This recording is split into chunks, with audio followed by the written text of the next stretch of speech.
Imagine this. Kansas Territory, 1856. The acting governor, Woodson, he's just declared a state of open insurrection and rebellion. Things are incredibly tense. Yeah, you've got these border ruffian groups, militias, just uh, almost itching for a fight, as the sources put it. And on the pro-slavery side, there's this real zeal, like you see with Secretary of War Jefferson Davis back in Washington. But then the commander on the ground, General Smith, his first thought isn't even the abolitionists. He's got to deal with the invaders coming in from Missouri. It really sets the scene, doesn't it? That feeling of imminent conflict hanging heavy in the air. It does. And Kansas, well, it wasn't just some local skirmish. The sources really show it becoming this flashpoint, this testing ground for the whole national crisis that was brewing. Right. It shows how fast these political disagreements could turn violent, turn dangerous. Exactly. And that raw tension, the clashing ideas, those moments that just push things further. That's what we're really digging into today on the Deep Dive. We've gathered a whole set of historical documents, excerpts. Yeah, covering those crucial years right before the Civil War and even the early days of Lincoln's administration.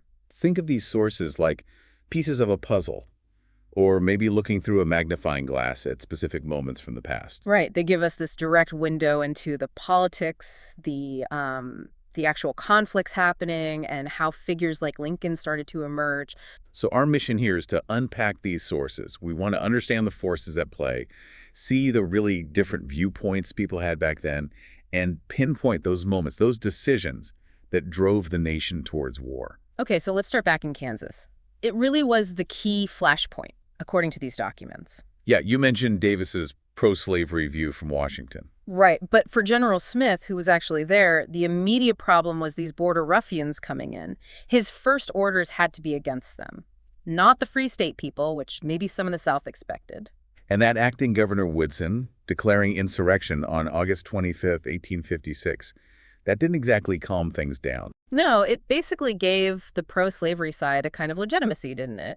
And General Richardson's account shows militia divisions were already forming just based on newspaper stories. So the region was mobilizing on its own, even without federal calls. They had their own agenda. Absolutely. It highlights how chaotic and decentralized the violence was at first. Then Governor Geary arrives. Right, a different approach. He's got instructions from Washington to try and keep the peace. He tries this conciliatory policy. He actually calls a meeting with the pro-slavery leaders like Atchison, asks them to help enforce law and order. And the sources say Atchison and Reed, they gave these speeches sounding like they'd cooperate, agreeing to disperse their men. But apparently some of their captains were openly defiant. It was incredibly fragile. Law and violence just hanging in the balance. That's when Colonel Cook steps in, leading the Federal Dragoons. Yes. And it's fascinating how he approaches it. He appeals to them first as an old resident of Kansas and friend to the Missourians, trying that personal touch. But when that doesn't quite cut it, he gets very direct. He tells them he has perfect confidence in the inflexible justice of the governor and warns it would be his painful duty to sustain him at the cannon's mouth. Wow, at the cannon's mouth.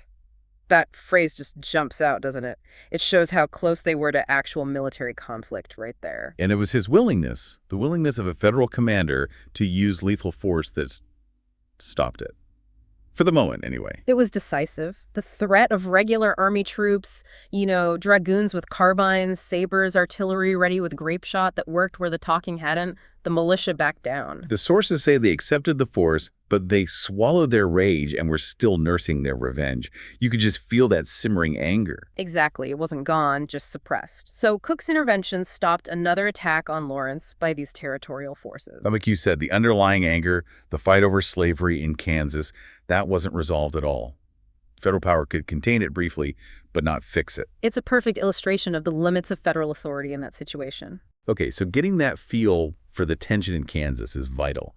But to really understand why it got that bad, we need to look deeper at the ideological roots. The sources take us right back to the founding. Yeah, it's pretty striking. You have the Declaration saying all men are created equal, but many of the signers themselves own slaves. The sources point out there wasn't even unity among the founders on this.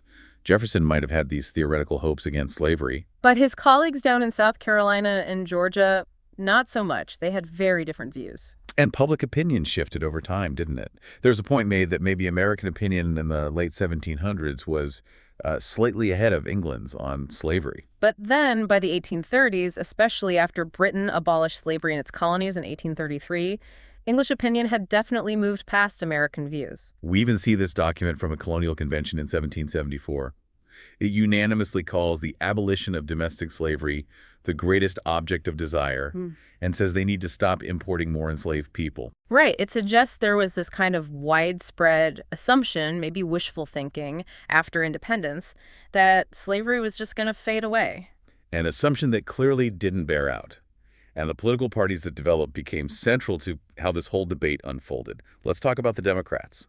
Okay, so tracing their origins back to Andrew Jackson in the 1820s, fighting against what they saw as a ruling elite. They define themselves by opposing strong central government actions, right? Yeah. Like the National Bank. Exactly.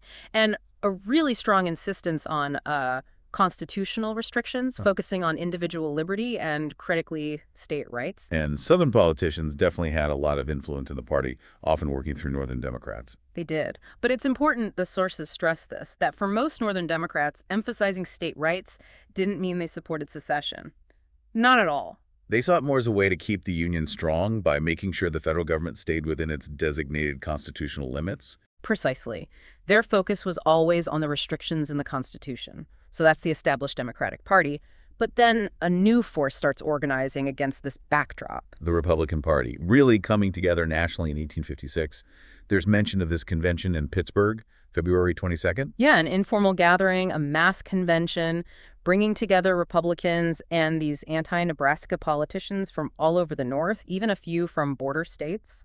And even though it's described as maybe cautious initially, it was significant because it united these national figures. And their platform, as the sources laid out, was pretty clear. They demanded the repeal of laws allowing slavery in territories that were supposed to be free. Constitutional resistance to slavery expanding into any U.S. territory. Immediate admission of Kansas as a free state. And getting rid of the current national administration, which they saw as basically pro-slavery. So you've got this clear clash shaping up. The Democrats emphasizing limits and state rights, heavily influenced by the South, versus this new Republican Party formed specifically to stop slavery's spread. And this clash wasn't just abstract. It led to major confrontations, maybe none bigger than the Dred Scott decision from the Supreme Court. Right. And this case actually started years before Kansas-Nebraska was even a thing. Dred Scott, an enslaved man in Missouri, suing for his and his family's freedom. Because his owner, an Army surgeon, Dr. Emerson, had taken them to places where slavery was banned. Exactly. Rock Island, Illinois, free based on the Ordinance of 1787 and the state constitution. And Fort Snelling, in what was then Wisconsin territory, where the Missouri Compromise banned slavery. And while he was in Wisconsin territory, Scott married another enslaved woman. They had children there. Their whole claim rested on having lived on free soil. Yep. The case works its way up. And Lincoln, in the sources we have, really boils down the Supreme Court's ruling to two main things. Okay, what were they? First, that a person of African descent, free or enslaved, simply couldn't sue in federal court. They weren't considered citizens under the Constitution. And second, that Congress had no power to prohibit slavery in the territories, essentially invalidating things like the Missouri Compromise. Wow. And Chief Justice Taney's reasoning for this? He argued that the Constitution fundamentally treated enslaved people as property, and the government's job was to protect that property right. And he made that controversial point about the Constitution's meaning being fixed in time, right? Yes, very controversial. He said changes in public opinion shouldn't matter. The Constitution speaks with the same meaning and intent as when it was written. He even argued the founders would deserve universal rebuke if they'd really meant to include Black people in all men are created equal. Lincoln obviously took issue with this. What were his main criticisms based on these documents? Well, he pointed out it was a divided court, justices disagreeing on different points. He mostly focused his public demands on whether the decision should be seen as binding precedent for future policy rather than just arguing the substance itself, though he noted Justices McLean and Curtis strongly dissented on the merits. And he pushed back against Senator Douglas, who was attacking anyone questioning the decision. Right. Douglas accused critics of promoting violent resistance. Lincoln's response was sharp. "Who's resisting?" he asked. "Is anyone forcibly freeing Dred Scott against his master's authority because of the ruling?" He turned the accusation around. Lincoln had a specific view on court decisions, didn't he? He did. He said they have two uses. One, settle the specific case, and 2, act as precedents, indicating how future similar cases will be decided. He believed in respecting the judiciary. And the decisions on constitutional matters, if they become fully settled over time, should guide policy, unless amended. Anything else is revolution. But, and this is key, he argued the Dred Scott decision wasn't fully settled. It didn't deserve that kind of unquestioning acceptance. Why not? What were his reasons? The sources list several. It wasn't unanimous, it seemed politically biased, it went against public expectation and historical practice, like Congress legislating on territorial slavery for decades. It relied on questionable historical facts, and it hadn't been tested or reaffirmed over time. So in his view, questioning this decision wasn't revolutionary. It was legitimate dissent, hoping it would eventually be overturned. Exactly. And this ties right into what he called the central idea of American government. Explain that. He believed government ultimately rests on public opinion, and that opinion is shaped by a core, a central idea. Originally, he argued, that idea was the equality of men, maybe not perfectly practiced, but the goal society was working towards. But he felt something had changed recently. Yes. He saw the 1856 election as a fight where one side was trying to ditch that idea and replace it with the opposite, that slavery is right in the abstract, which would mean, logically, making it permanent and spreading it. He even pointed to new political language being used. Yeah, the phrase state equality. He saw it as a recent invention, promoted by papers like the Richmond Enquirer and adopted by President Buchanan, all to advance this pro-slavery agenda. But Lincoln was still hopeful. Hopeful how? He didn't think the majority of people had actually bought into this new idea yet and hoped they never would.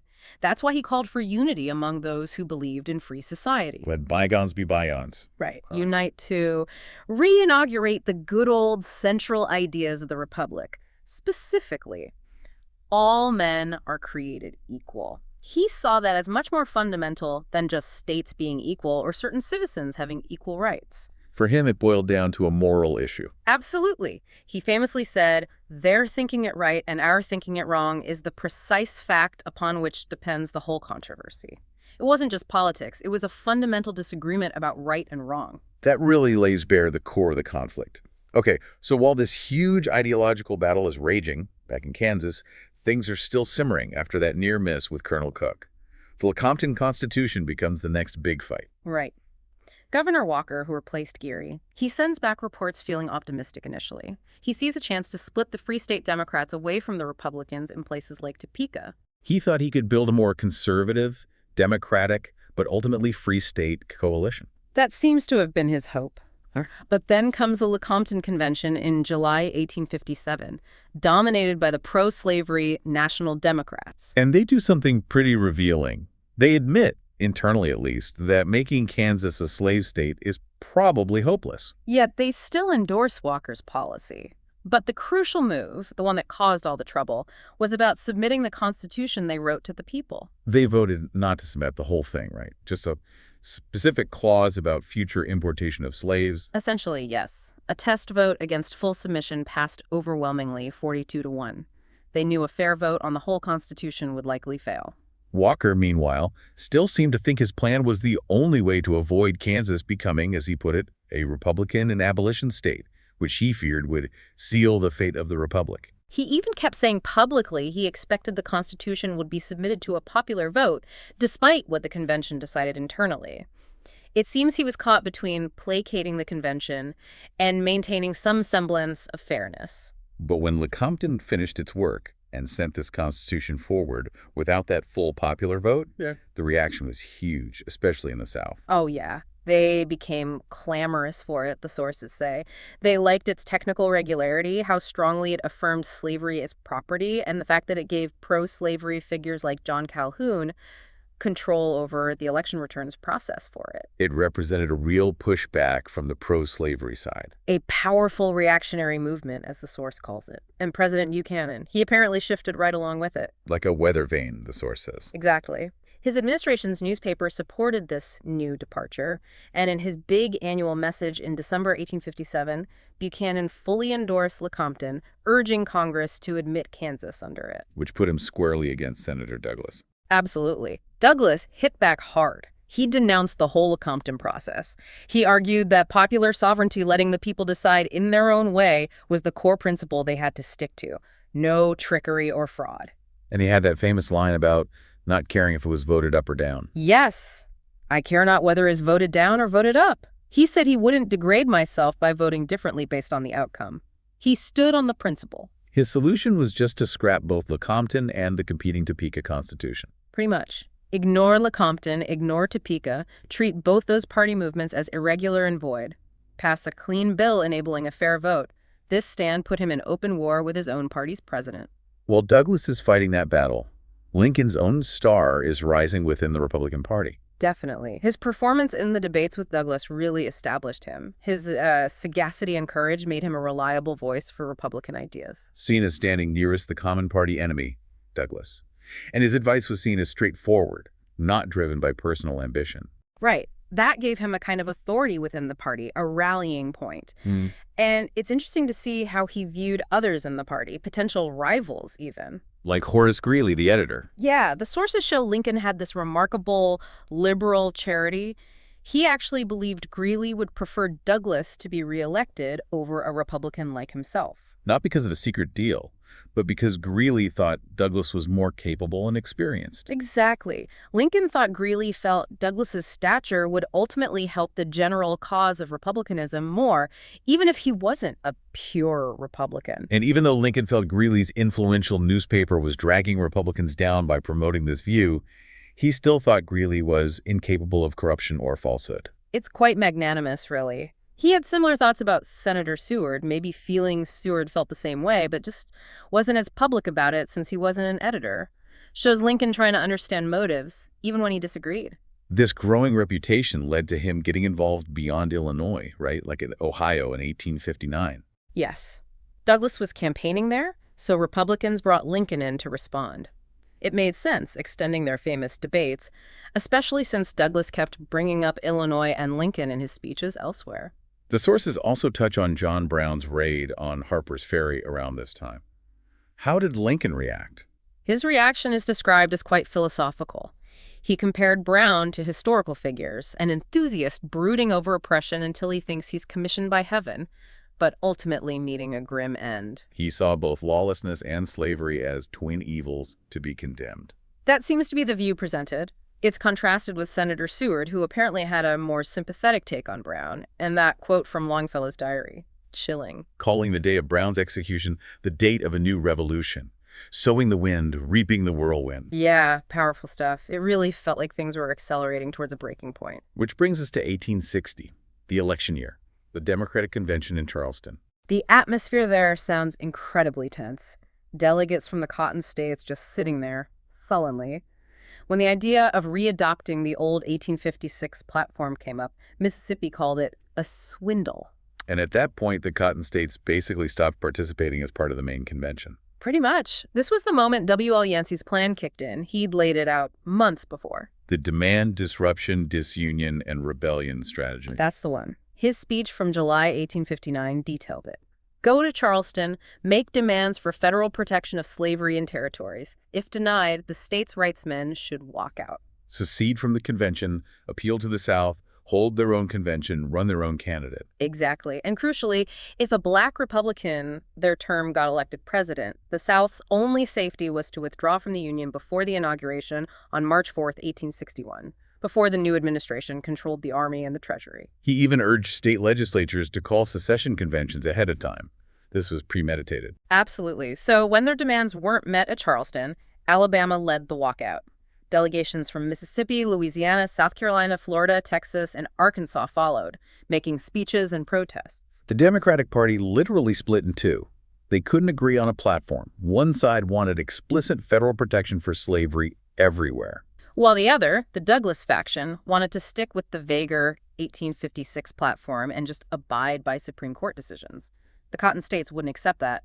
They walked. Meanwhile, the Republicans are unifying. Illinois leaders ask Lincoln if they can put his name forward. Yeah, in the winter of 59-60, maybe thinking VP or just helping his Senate chances down the road. Lincoln agrees, thinking it would help his Senate prospects, not necessarily aiming for the presidency himself at first. But then the Chicago Convention happens. The balloting sounds dramatic. Very. Seward leads on the first ballot, But Lincoln's showing makes him the clear alternative for anyone wanting to stop Seward. And the second ballot sees this huge shift. Votes rush from other candidates to Lincoln. He gains 79 votes, Seward only 11. The tally gets incredibly close. Seward 184.5, Lincoln 181. Announcing Lincoln's total caused a tremendous burst of applause. That momentum carried him to the nomination on the next ballot. A real convention turning point. Then the election, November 6, 1860. The result is clear in the Electoral College. Lincoln wins 17 free states outright, plus gets 4 electoral votes from New Jersey. That gives him 180 electors, a solid majority of 57. But none from the slave states. They split their votes. Breckinridge gets 11 states, Bell gets 3, Douglas only gets Missouri. Right. So Lincoln won the presidency fair and square under the rules, but without carrying a single Southern state. The combined electors for his opponents were 123. And this outcome, a president elected purely by the North, was exactly the scenario Yancey and others had planned for. Secession wasn't far behind. In fact, the planning intensified before the votes were even officially counted. In October 1860, South Carolina's Governor Gist sent a secret message to other Cotton State governors. Asking for coordination, right? A concert of action. Yes. He said South Carolina would call a secession convention if Lincoln won.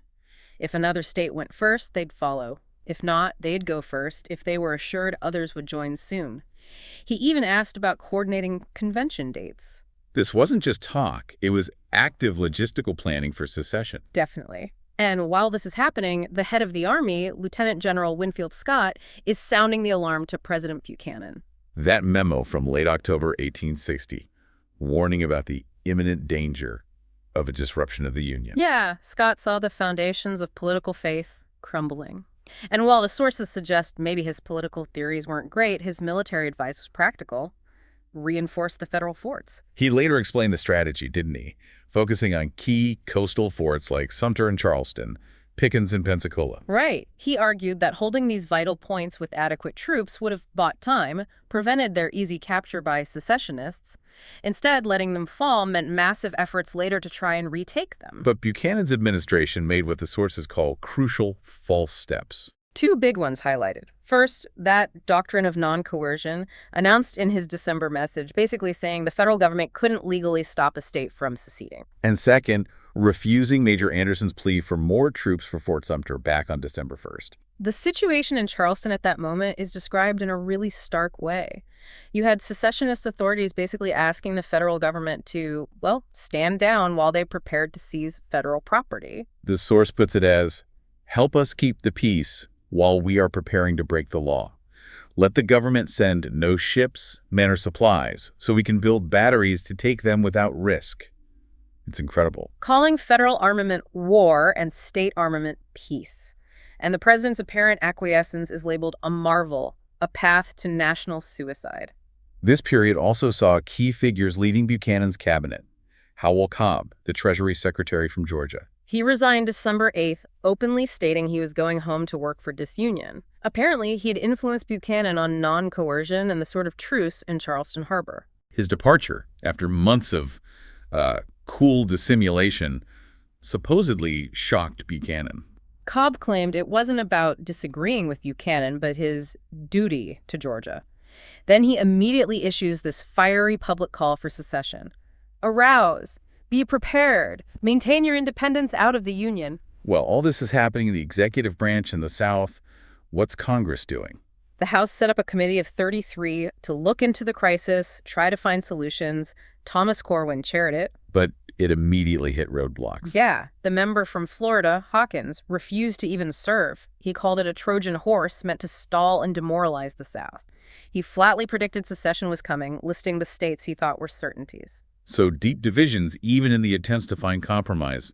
Other voices in Congress, though. Some, like Senator Hale from New Hampshire, were willing to discuss if the North had failed in any constitutional duties.